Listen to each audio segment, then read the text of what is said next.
সিঙ্গুরের tata হলো না, কিন্তু এই সিঙ্গুরের টাটার জন্য অনেক কিছু হলো। যেমন বুদ্ধবাবু এই সিঙ্গুরের টাটা নিয়ে আসার জন্যই সিপিএম দলটাকেই চলে যেতে হলো। কিন্তু উনি ভালো কাজ করতে চেয়েছিল যুব সমাজের জন্য, কিন্তু মানুষ বুঝলো না। বুঝছে এখন, কারণ এই সিপিএম চলে যাওয়ার পর এলো তৃণমূল। কারণ এটাকেই ইস্যু করে, এই সিঙ্গুর নন্দীগ্রামকে ইস্যু করে তৃণমূল দল এলো। আর এখন সেই সিঙ্গুরে টাটার জায়গা, মানে সিঙ্গুরের জায়গাটায় টাটাকে কেন্দ্র করে বিজেপি আসতে চাইছে আর তৃণমূলকে বিদায় দিতে চাইছে।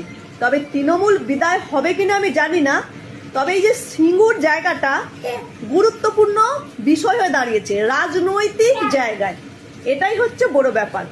কিন্তু বুদ্ধবাবু যে কাজটা করতে চেয়েছিল, এখন যুব সমাজ কেন প্রত্যেকটা মানুষ হারে হারে টের পাচ্ছে যে তখন টাটা শিল্প হতো, মানুষ করে খেতে পারতো, ইঞ্জিনিয়ার আইটিআই থেকে আরম্ভ করে কিছু মানুষ ঘর ভাড়া দিতে পারতো, তাছাড়া আশেপাশে জমির দাম বেড়ে যেত, যা হয় একটা শিল্প হলে, দোকানপাট কর্মসংস্থান হতো।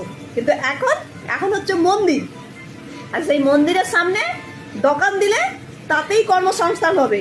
এবং তার জন্য আমাদের মুখ্যমন্ত্রী বলছে, মন্দির বানাচ্ছে কোটি কোটি টাকা খরচা করে, তারপর বলছে তোমরা চপ ভাজো, ঘুগনি তৈরি করো, দরকার হলে বাস স্ট্যান্ডে যাও, রাস্তায় যাও। কি হবে এই কারখানায় কাজ করে, ইন্ডাস্ট্রিতে কাজ করে, পড়াশোনা করে? এখনকার মুখ্যমন্ত্রীর বক্তব্য বুঝতে পারছেন তো, মানে টাটাটা কতটা গুরুত্বপূর্ণ আপনাদেরকে বোঝানোর চেষ্টা করছি।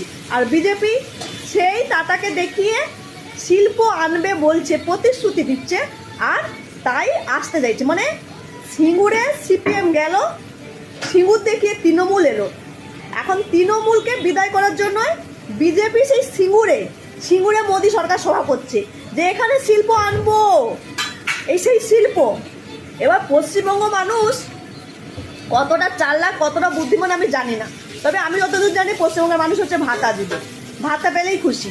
তবে শিল্পের গুরুত্ব বুঝবে কিনা আমার জানা নেই, তবে সিঙ্গুরের গুরুত্ব আপনাদেরকে বোঝাচ্ছি।